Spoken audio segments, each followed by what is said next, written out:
We're coming up in, ooh, okay. Hey, everybody, welcome to the Santita Jackson Show here on AM 950 Radio, the voice of progressive Minnesota. We have got a lot to talk about. We've been talking about D.C. all day because so much is going on there. But, well, that is a harbinger of what is to come as we look at the removal of the homeless, as we look at the militarization of our nation's capital. How poetic it is.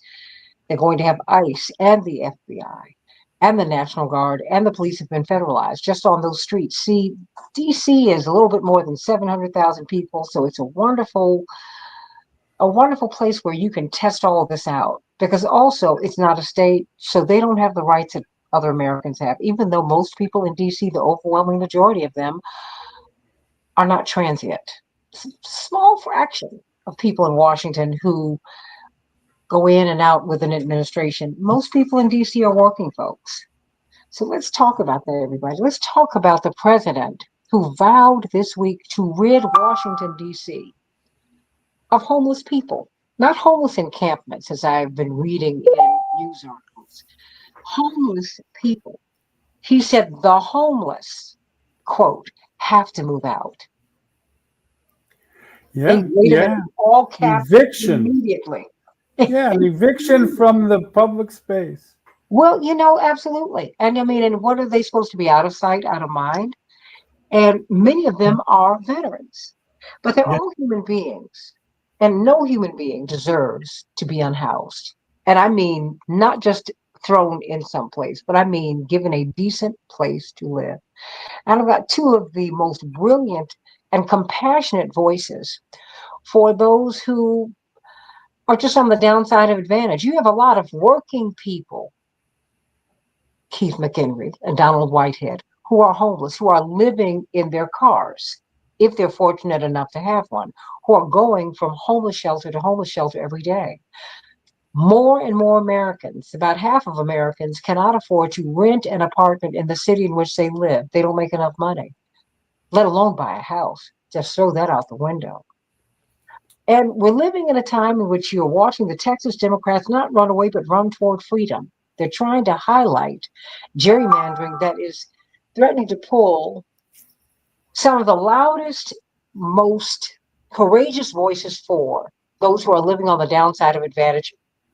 They're trying to remove them from Congress in an unprecedented mid-decade redrawing of the congressional lines. You don't do that until the end of the census. Oh, don't hold on, everybody, because President Trump said, well, what we're going to do is have a new census in the middle of the decade. Unprecedented. And we're not going to include everybody who's on these shores. Well, that's unconstitutional, but who knows? You just, I guess, try anything. And now we have got the removal of the homeless. We're looking at that. What a week it has been. It just keeps on going. And so I'm very, very excited to have Keith McHenry, who's been with us before, Food Not Bombs. He's the co-founder of that movement. I'm going to start with Donald Whitehead, though. He is the director of the National Coalition on Homelessness. And of course, I have a really warm spot in my heart for those people who fight for those who have been without homes. Because I think of Mitch Snyder when I was in college at Howard University.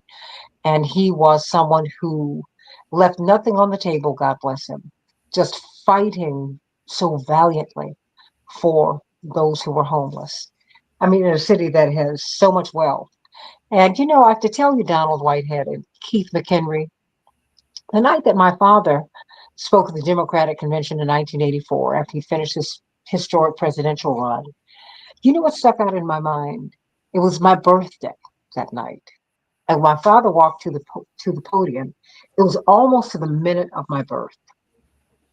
Amazing synchronicity there. And that night, on my birthday, we didn't have a home. I was born when my parents were in college. They were newlyweds, and I was this baby who just dropped out the sky on them, as can happen to college students. And my parents lived with the Halseys. They could not afford to live anyplace. And then after they moved out of the Halseys, they moved into public housing. So, I mean, and I have to tell you, on that night, I thought about that. I thought about that. I said, look at God. God brought someone who had had that experience and had him here speaking to that experience for these people. And so I want to thank you both in a very special way for doing that because uh, one of the news stories that I read, Donald Whitehead had the president in his golf course, on his golf cart, passing homeless and saying, we got to get rid of them. Right. And it was just, it's so cruel. But that is, let me not just put that on Donald Trump, because many of us are quite cruel and callous when it comes to dealing with the homeless and dealing with the poor. So, what is being proposed with respect to the homeless, Well, Donald White? basically, what the president has proposed is to move people out of the district to some unknown location. He also, in addition to what he's done this week, and that's bring in additional military and law enforcement forces to work within the confines of DC to bring about order. And one of the things that was high on the list to bring about order is to remove people who are unhoused. And again, there's no indication on where he's removing people to. And we know for sure on the ground that there aren't any shelter beds available. There is a shortage of mental health beds. So that location is yet to be determined. Some believe that he's going to move people out of the city. If you look at Project 2025, it talks about detention camps. And we have a real concern that that is what's in store for people experiencing homelessness. And we've already seen a crackdown on encampments in the city, and we don't have any idea where those people are at this point. Yeah. When you say we Yeah. have no idea where they are at this point, what does that mean? I mean, That means because we have all of these detention centers. Hey, I'm gaming this out, Donald Whitehead, and we don't know who's there. We have a congresswoman from New Jersey who's under federal indictment for going to a detention center in her district and for simply trying to find out what's going on here. which is You've got part of her alligator duties, Alcatraz. I mean, which is part of her duties as a congressperson, by the way. well, I mean, yeah, that's what I'm thinking. And yet she's under indictment. So when you ask the question, I mean, and you've seen Max Frost and other members of the Florida congressional delegation, they couldn't get in. They're not being allowed in. So one has to wonder, with these big tech bros in charge. I mean, when people don't have a voice, or should I say, when their voices when they do have a voice, but they're not silent. They've been silenced, Yes. right? Yeah. So where are they? Do we remove, and what is the removed to where, Donald Whitehead? So this is something that frequently happens to people all across the country, and DC is particularly egregious when it comes to this kind of activity, because in most communities you're dealing with one law enforcement group, the police force, maybe a county sheriff. In DC, you have multiple law enforcement agencies that will often move people out of encampments. So one of the biggest is not the police department or the FBI or the National Guard. It's the National Park Service. They regularly move people from DC parkland or national monuments. Anytime they find people, more than a few people that have been forced to live outside, they remove them immediately. They've been doing it across the country. They've been doing it out in Oregon and Idaho, in places where people are camping in the woods, in places that nobody else they would not be bothering anybody at all. So in this case, instead of just taking their stuff, throwing it in a dumpster, which usually happens, and by the way, We've seen people be thrown in the dumpster when they did this. Down in Atlanta, there was a person killed when a bulldozer came in, grabbed his tent. He happened to still be in there, and he was crushed in a compactor. So that's what typically happens in these cases. But in this case, there was a raid in 3 of the wards of DC, and we don't know right now where those people went. Was it a hospital, which was one of the things they promised? Filling up emergency rooms is what they started out as their strategy. That didn't happen, and these people were moved. We don't know where. We just don't have any idea. And there's really no, is there any way to find out? If the federal government would be open to a dialogue, we don't know also if the district government is involved in any way and has provided space. So it is a mystery. Intentionally, it's being done that way to keep people in the community on alarm. They're going to be very, very. We've heard from all kinds of people that are terrified that they may be next, and they don't know what next means, where that destination is. Do you think they would move people out of their cars? That has been done again. So there was a Supreme Court decision last year that made it basically legal to criminalize people. The Grants Pass, Oregon versus Johnson case. The Supreme Court decided that it wasn't cruel and unusual to fine, jail, or arrest people, even if they didn't have enough shelter in the community. So since that time, we've seen 320 cities actually create legislation or ordinances that make it basically illegal to be homeless. Part of that is taking people out of their vehicles. That is something that just was a really big issue in San Francisco. So they now have an ordinance that you can only be in a vehicle, even if it's a vehicle that people typically use as a residence, like a camper or RV. People are being forced to abandon those after a short period of time. Even though that is technically housing. Yes.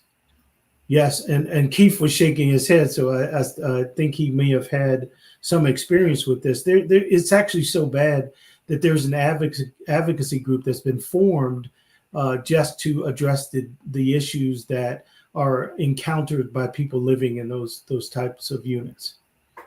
There's a vehicle registry advocacy group because it's so pervasive out west. Keith McHenry, he's just pitched it to you because you are out west. Yeah. And what are you seeing? Do you see this and out west it is so expensive, but Washington's very expensive, Donald Whitehead. Yes. And Keith McHenry, and increasingly so is Chicago, newsflash. I mean, it is just becoming very, very expensive to live. Any place in the world. I mean, my goodness, it's, they're trying to privatize water in the Amazon. I mean, where can we go? I don't know. But Keith McHenry, what do you see? I mean, well, our town, I live in Santa Cruz, California, and they made it illegal to live in a vehicle, and they have regular police sweeps.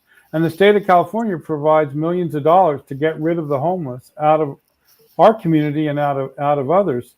And what typically happened before it became completely illegal to live in a vehicle, they would ticket people living in vehicles. And I have to tell you, a lot of the people are essentially widows and divorcees of older women moving into their vehicle. And they come to us at Food Not Bombs, and once they get ticketed so that their registration lapses, or they have too many tickets according to the city, and they tow their vehicle. Now they just tow your vehicle right off. If they see you living in a vehicle, they just wait for you to go to the bathroom, wait for you to go into a store, and they snatch your vehicle and take it away. And it's $500 to get it.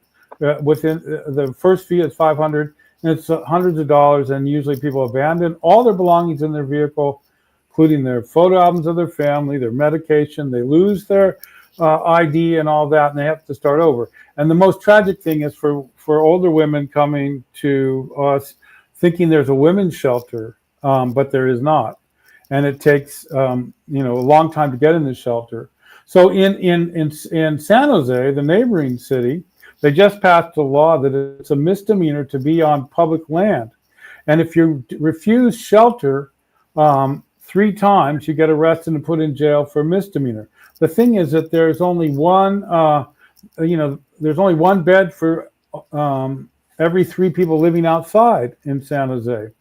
And another thing is that when you talk about the chaos in Texas politically, that is what kind of home, ground zero for this anti-homeless campaign, because Palantir co-founder Joe Lansdale started this thing several years ago called the Cicero Institute, and he was been pushing to criminalize the homeless in cities and states all around the country, and he has templates to make it illegal, and he was a big force behind getting Grants Pass versus Johnson overturned.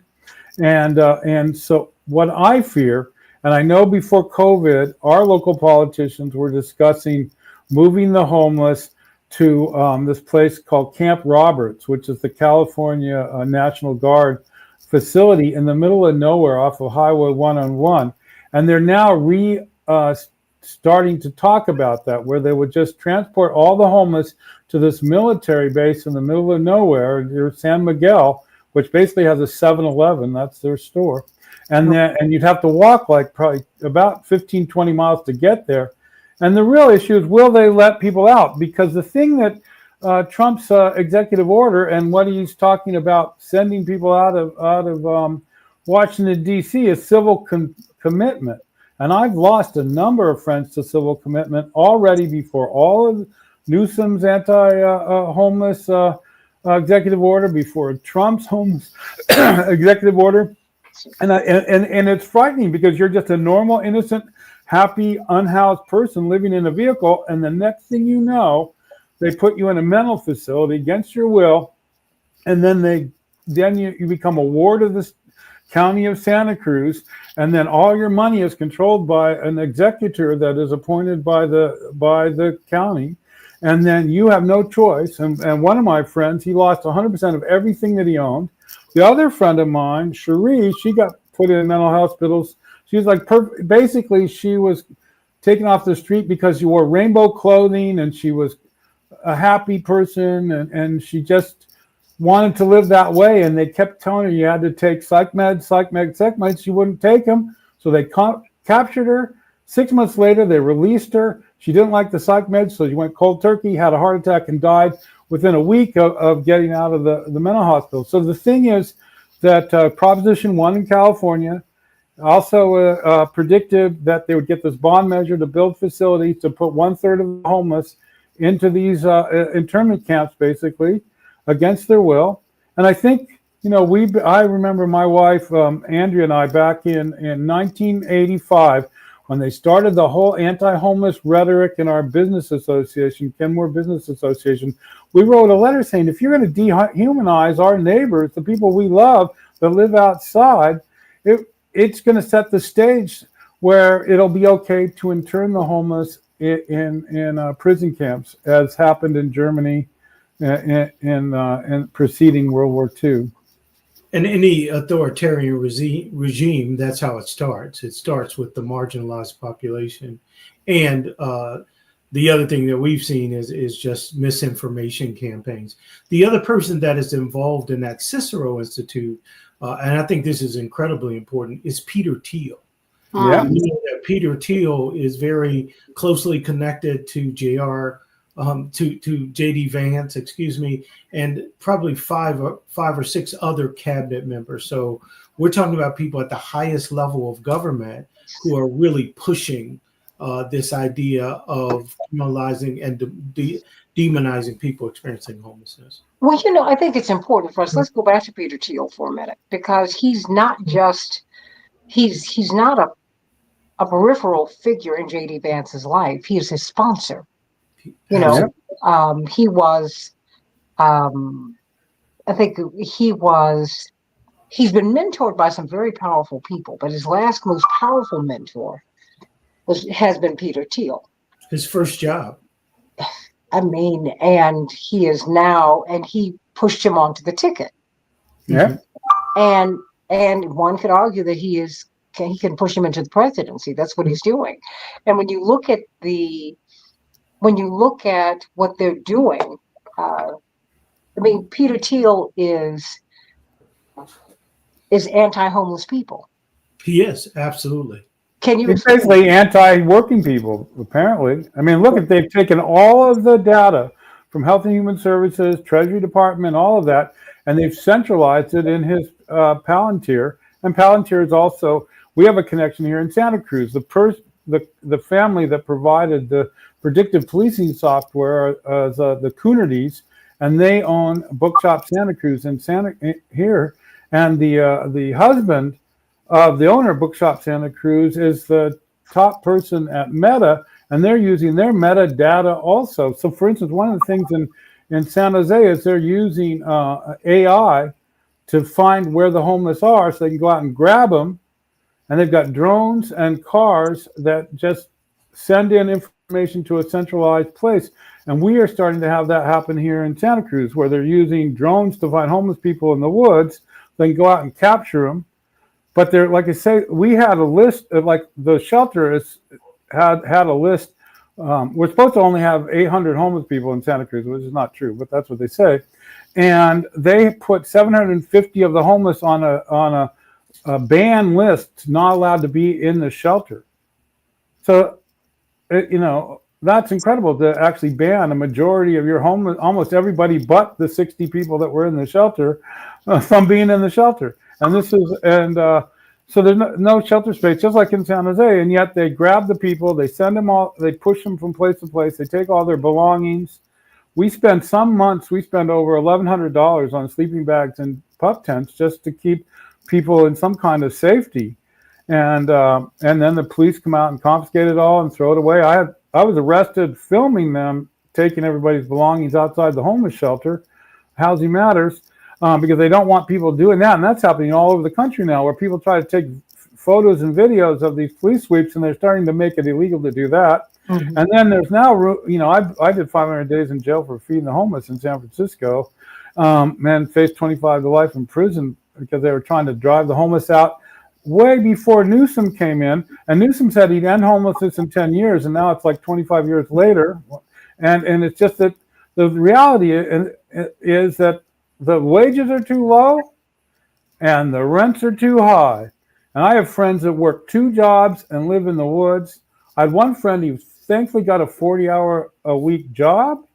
He lives in his car, but they garnish his wages, $200 a paycheck, because he owed money for tickets for being caught living outside.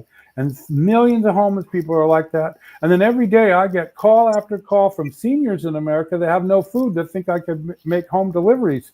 I get sometimes 20 calls a day, and people are in tears, and they tell me, I fought in the war and I worked my whole life and never missed a tax payment. And now I can't even, all I've got is a box of cereal.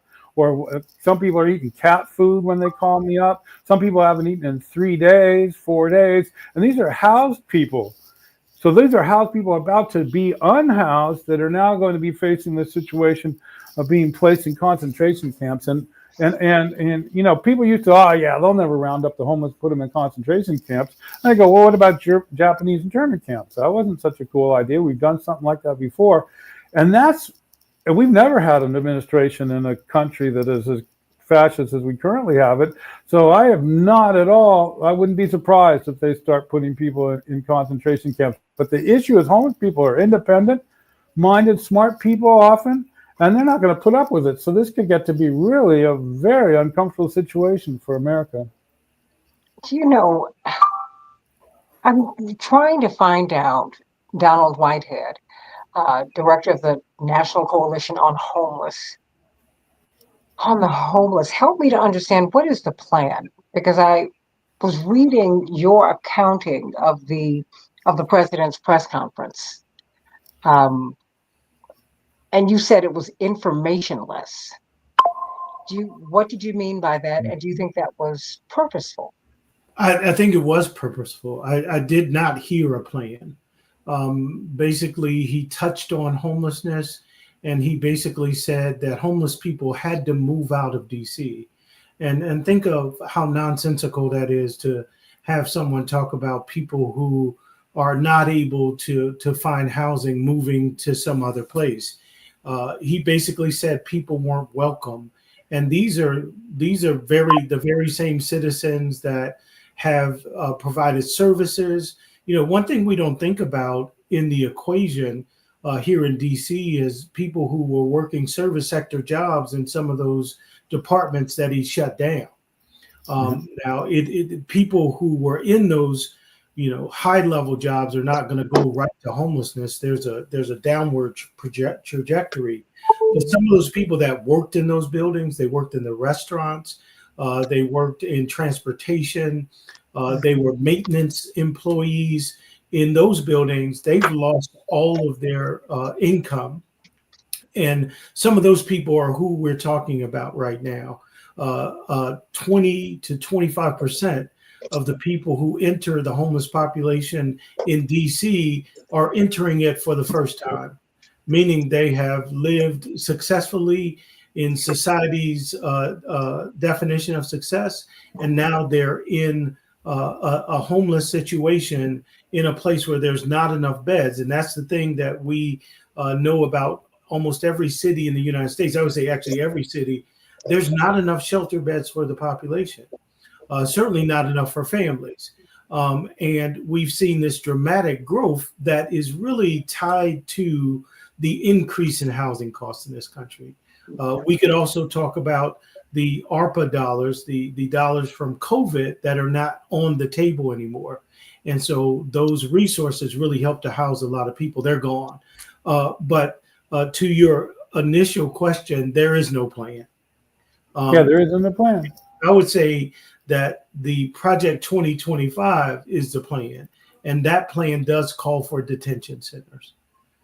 So there are some really effective programs. There's one called Permanent Supportive Housing. It gives people housing and services to keep them in the housing. That program has a 90% success rate. That is one of the programs that are on the chopping block when it comes to the president. And the last thing I'll say is even his plan for the budget actually zeroes out most of the programs for people experiencing homelessness, cuts fair housing dollars, eliminates the permanent supportive housing program, cuts 80% of HUD staff that work on homelessness. That's the budget that the president put in place. Yeah, and he cut exactly the amount of money HUD said it would cost to house all Americans on their website. So Yes. they took, so it's like $48 billion could house every homeless American.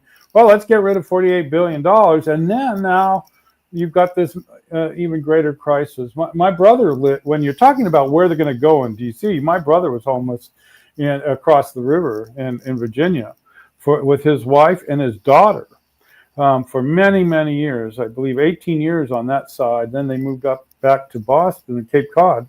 Where they lived on the streets there until they finally did, through miraculously, get Section 8 housing. But it's very difficult. Well, I have another relative. We spent 18 months getting him housing, and my girlfriend is a licensed medical social worker, and she only focused on this one relative for 18 months. And I was driving around, dropping off letters and things. And so if you have like a specialist trying to get one person housed and it's that difficult, imagine this huge number of people. When we started Food Not Bombs in 1980, we did our first street theater with a soup line, predicting that if Reagan cut public housing and all the social services that he promised to do and diverted it to military spending, there would end up being people standing in line eating at soup kitchens. And I remember this one young man coming out of South Station in Boston just said, what the heck? That can't possibly be happening.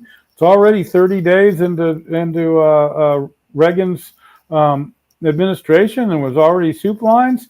We go, oh, you think it's bad 30 days after Reagan's in? Wait till the end of his second term. And that's when the number was officially 750,000 homeless Americans. Who knows how many people are really homeless, because the point in time count is manipulated by every jurisdiction to, get the most HUD money if possible, or to make it look like their situation is better than it really is. And then this anti-homeless rhetoric, you have like Sinclair Broadcasting running anti-homeless documentaries for like the last 5-6 years, like about Seattle and so on. And then you have, as far as in a shelter situation in San Antonio, there's a Robert Morbot was supposed to be like the big homeless expert under Trump last time. He was the executive director of the Interagency Council on Homelessness. Exactly, and his model shelter in his hometown. I have friends that have stayed there, and so a small portion of the people actually get to be inside. They mostly just live in tents out on the lawn.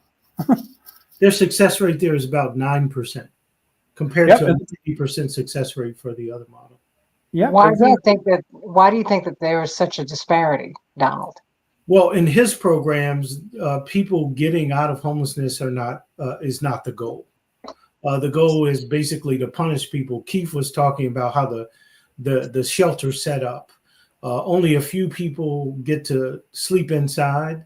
The other people sleep outside on a concrete block, and they have to earn their way inside. And so people leave. People don't want to sleep on concrete and then be subjected to rules. They might as well just sleep on the sidewalk. And so people typically leave that kind of program. It also calls for total sobriety and stabilized mental health, which is something that's gradual. You can't force recovery on people. You can't force mental health resources on people. That is proven time and time again not to be a successful strategy. And so that's what we're dealing with. One thing that really disturbs me about Trump's executive order is it starts right out claiming that the homeless are drug addicts and mentally ill, when a huge percentage of I've been homeless 5 times. I wasn't a drug addict or mentally ill any of the 5 times. And many, you could say that fear of becoming homeless will cause post-traumatic stress disorder. And then once you start spending your first weeks on the street, you could get post-traumatic stress disorder, if you want to call that mental illness. But that's just the nature of your condition. That's not because you weren't like having that problem necessarily before you became homeless. But to imagine the trauma of those last months where you're trying to get it together either to pay the rent, or you can't find another place because a hedge fund has bought your property or whatever is going on. And so, we've really got to, like Donald was saying, there's like great programs in Berkeley. There's a program where you live for 6 months in a house. You go in when you're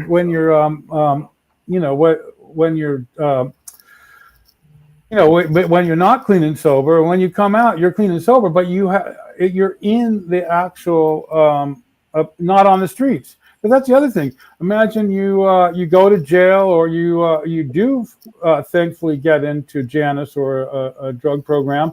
Then you're back out with no money, and who are you going to hang out with, and how are you going to make money? The trap is you end up back in the same system. And if people should be able to transition out of rehabilitation into housing, and that's, like I say, just a relatively small percentage of the people out there. But the visible people that we see, of course, are people that are struggling with many kinds of problems.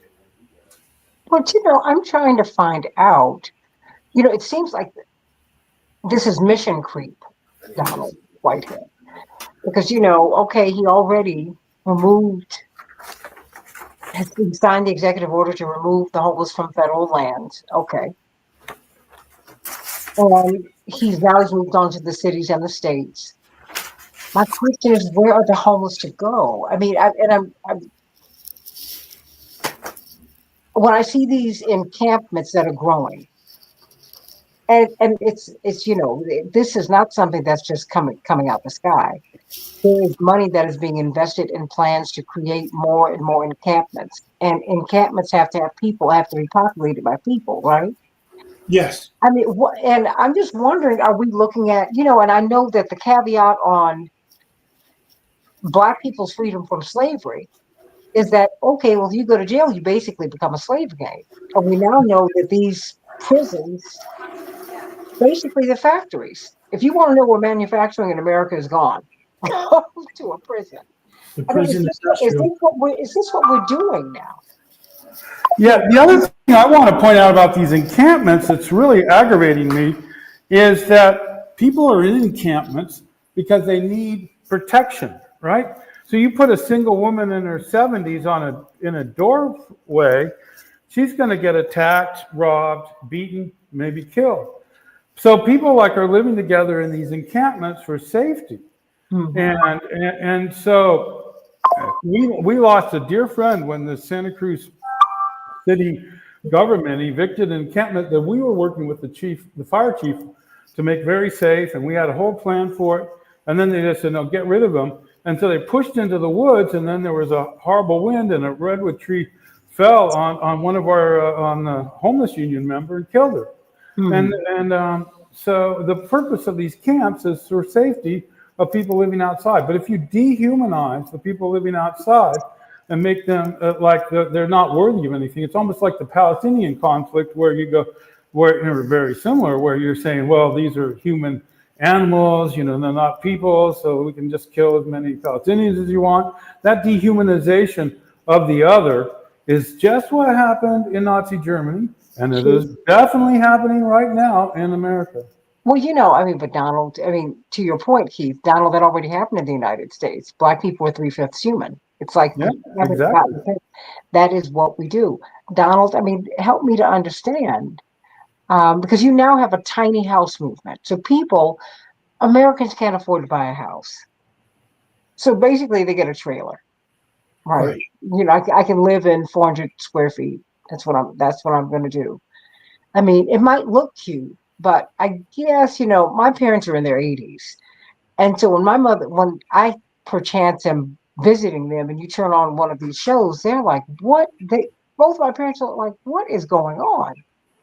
Yeah. This is not the way I did not go to school and work so that I could live in a, in, in, in a trailer, not even the long trailer that Desi Arnaz and Lucille Ball had. I mean, a teeny weeny trailer that I've got to find a park to live in. And so my question is, are they going to start raiding the parks? Are they going Yes. to start raiding trailer parks? I mean, where's this going, Donald? I think there's really no limits. This is a replay of what happened in the Reagan administration. You take away resources from people. The big bill, I'm not going to call it beautiful at all. That's going to take away Medicaid and food stamps from people. So people are already going to be forced into situations that they are not able to take care of their medical needs unless they go back to work. So you have one population being shipped out of the country, the immigration fight, and somebody has to replace them. So my theory is that part of the work requirements are to replace the people that are going to be pushed out of the country with the immigration crisis, and forcing people experiencing homelessness into work is another way. As you said, our prisons are where a lot of our industry is getting done these days. In fact, the Los Angeles County Jail is the largest facility for people with mental health issues. So think about that for a minute. So we don't have mental health facilities since deinstitutionalization, since Reagan Yeah. closed the big mental health institutions. We don't have the placements, the replacements for deinstitutionalization that we were promised. So our de facto mental health institutions are the streets of our country and our jails. And so the more resources you take away, the more people you have that you can put into a form of indentured slavery. Yeah. That's what we're seeing. We're seeing that transformation in this country. Because it seems like that's the goal. Oh, it is the goal. It is the goal. People are being forced into homelessness. This isn't something that people want to do. They're being forced into situations where there's not enough income. there was a report that came out 2 days ago from the National Low Income Housing Coalition. And what it says is that the federal government says you should only spend 30% of your income in rent. And would you be able to guess how many places in the United States you can do that and afford a 2-bedroom housing unit if you have a minimum wage job? That would be zero. You can't afford it anywhere in the United States. And for most of the United States, you can't afford a 1-bedroom unit. You have to work 70 and 80 hours at minimum wage. And when people work a minimum wage job, it's the best job that they can get. They don't work that job because other jobs are available and they want to work something that pays less. That does not make any sense. People are working that job because they have to. And because they work that job to the best of their ability, they should be able to, if you work every day in this country, you should be able to afford a place to live. But wages have not kept up with the pay for our CEOs. We haven't raised the minimum wage in years. And we have jobs that are being replaced by technology as well. So it leads to a perfect storm. And that's what we have. And people are being villainized after they're forced into this situation. The majority of the people, again, that are experiencing homelessness unsheltered are 55 and over. There's another million plus homeless children in this country. And if your response is to criminalize people, certainly you can't try to make us believe that 1.5 million children are criminals. The highest proportion of women in this country that enter shelter enter because of domestic violence. And so should they be subjected to forced institutionalization? Nobody should, but certainly our children and women who have been victimized should not be forced into shelters. So basically, there's a new saying. Remember the saying used to be you're a paycheck away from homelessness? Oh, yeah. Now you're a paycheck away from forced institutionalization. Yeah. Because I think that maybe that's how we need to reframe this discussion about homelessness. Because, to me, the underlying story is where these removed people will be placed and what they will be doing. Because and not enough of us are looking at that. But even when our federal and local and county officials try to find out, they're criminalized. Yes. So, yes, Donald, please. Or they're prevented from being able to do what they can. They don't have the resources. You can't solve homelessness on a local level. You need the federal government. We found that out in the 70s. And so now what this administration is trying to do is push it back to local communities. Local communities, one of the things in the president's budget was that there would be no more housing authorities in this country. The housing for communities would be handled at the state level. Now, if you think about what the country looks like, having the housing people in the hands of a Mississippi whose officials have just been charged because they wasted millions and millions of dollars, including giving money to a ex-NFL quarterback to do speeches, which he never did. So think about all the housing in the state in the hands of those very people. And so that's what he put in his budget. Again, right now, only a fourth of the people that qualify for subsidized housing get it. And what this president wants to do is actually even reduce that. So even people who can actually afford housing with a subsidy, right now only a fourth of them get it. And in the eyes of this president, even less than that will be able to get it. Well, do they survive this? I mean, this seems like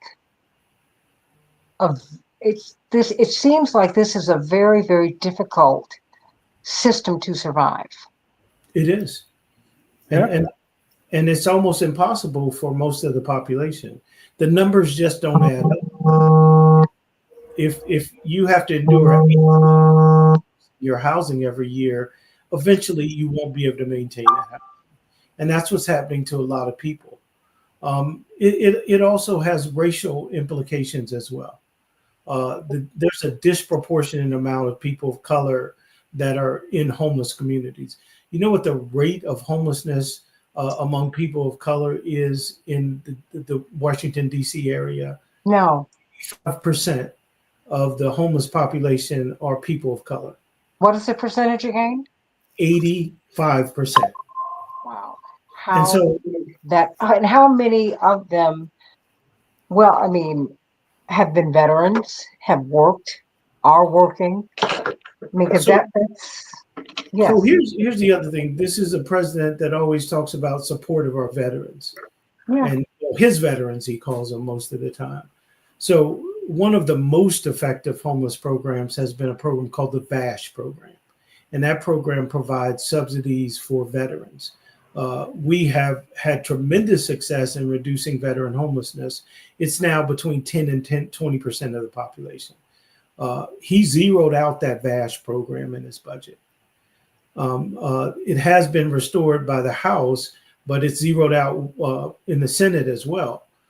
So again, these are proven successful programs that we're backing away from, and primarily the backing away from that was to be able to provide the tax cuts for the very rich. If you look at the numbers there, and I think Keith spoke to this, the numbers are very similar in what is being given to those people at the top of the economic ladder and what it really takes to end homelessness. Yeah, it's a frightening thing that we're going to, really that there's most Americans have family and friends or know people that are homeless and are actually really compassionate, but there's no organized way really for us to reach the media and so on with that expression and with that political power, because the amount of money that billionaires are spending to criminalize homeless people like Peter Thiel and Joe Lansdale and Alex Karp and all these people at Palantir, who are formulating basically a digital police state on top of everything else. It's overwhelming.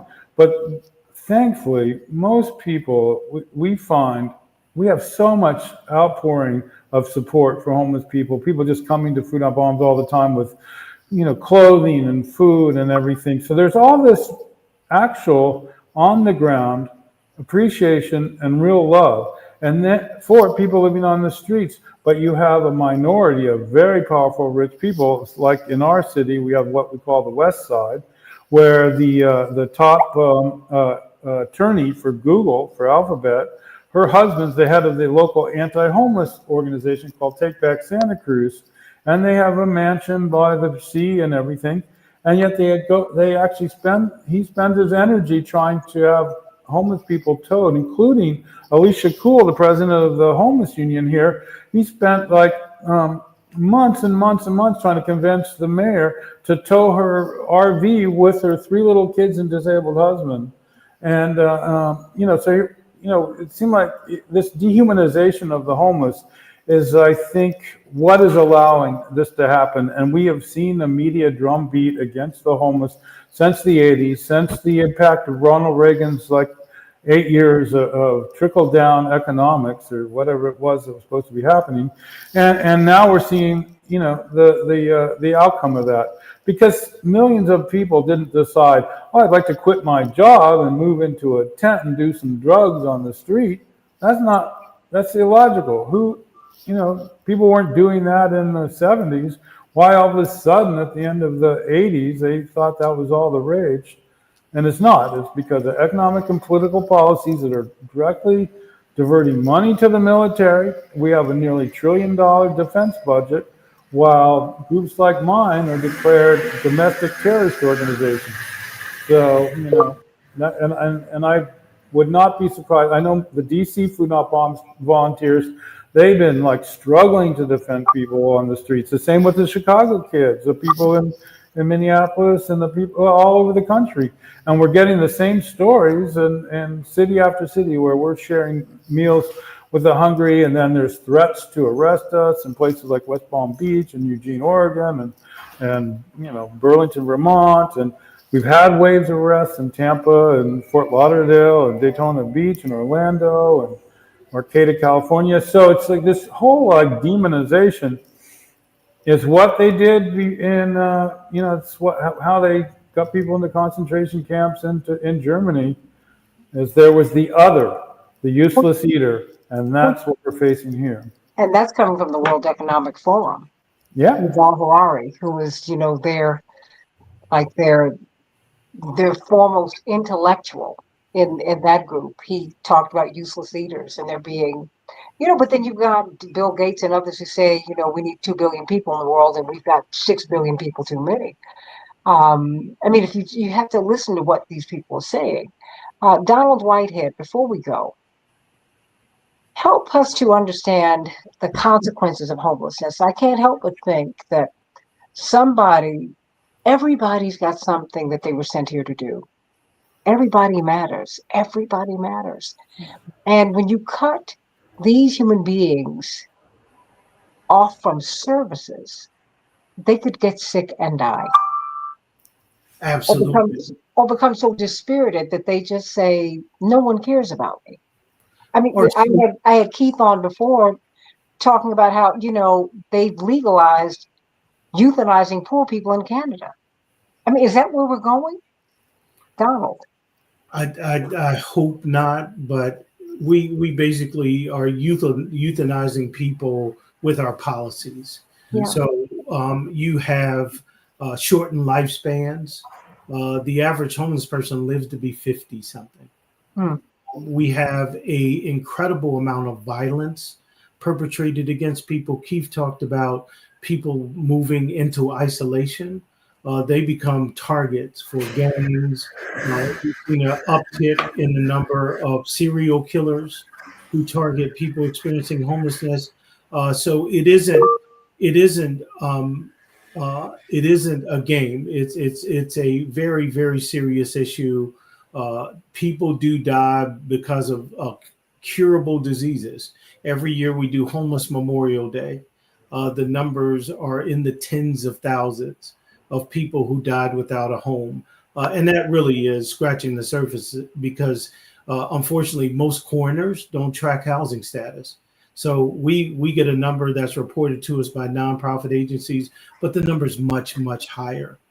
People die from exposure in both the heat and the cold, and it's happening in the richest country in the history of the world. So if these policies go into place, especially policies around the budget and cutting additional programs, we've already damaged beyond belief our healthcare programs and our programs that actually feed people. And now we're working on dismantling the shelter system. It will result in deaths, undoubtedly. And we are very, very concerned that these are people who deserve our protection, who deserve our compassion. They're human beings. They come from all walks of life, doctors, lawyers, people who work in the service industry, and every one of them is valuable. And we have to find a way to make sure that their needs are met. And this executive order, this president's rhetoric has nothing to do with compassion, and it will not result in anything positive. Criminalizing people does not solve homelessness. It makes homelessness harder, and it's more expensive than housing people. yeah. Keith McHenry, I got a minute for you. Yeah, I mean, we've really got to put our heart out there and realize that the people living on the streets are just like us. Maybe many of the people listening to this program right now are homeless themselves, I know I have so many friends that like built Santa Cruz, were injured building a building in Santa Cruz, and then are now living on the streets of Santa Cruz. And we're the most expensive housing market in the United States. So a one bedroom can be $4,000 a month. A bunk bed is $1,000 a month in a room shared with 2 other people. So, and then wages are still like, we think they're great here by comparison, $20 an hour, but most of America is $7.50, $8 an hour, and no one can afford that. And we need a total change of consciousness in this country, and resistance in a major way somehow, because this is very frightening. And like that saying says, first they came for the homeless, Actually, really, first they're coming for the homeless and the Mexicans and the undocumented and everybody else. And before long, it will be us. Awesome. I'm sorry, Donald. You have to jump to my next call. But I want to thank you and the National Coalition, for the homeless. How can we get in touch with you and support your work? Sure. You can easily contact me by reaching out to dwitehead at nationalhomeless.org, or you can go to our website at www.nationalhomeless.org or info@nationalhomeless.org. We can be reached in any of those ways. Sending you much love. How can we get in touch with Food Not Bombs? Go to foodnotbombs.net, and there you can reach us at menu@foodnotbombs.net. You can call us on our toll-free number, the Hunger Hotline, 1-800-884-1136. And we're happy to help you, and we're happy. I mean, what's a beautiful thing is how many people are starting new Food Not Bombs chapters in America, and that's how you do it. You contact us at foodnotbombs.net. Well, I cannot wait to have you back on the show to talk about this. I hate that it's necessary, but I'm so grateful to have this platform so that we can talk about this because if not, but for the grace of God, go you. And it's not that these people are not blessed. They're blessings to us because they show us just where we could be. And it says so much about us. That we're lacking compassion for anyone. Remember that song, What If God Was One of Us? Just a stranger on the bus trying to make his or her way home. What if God was one of us? Think about that. And God lives in all of us. No one should be treated this way. No one should be sentenced to death. No one should choose to die because no one cares for me and I don't have a place to live. More and more countries are codifying that. We should not only be better than that, we should not be that. God bless you, everybody. I'm Santita. Yeah, bless you.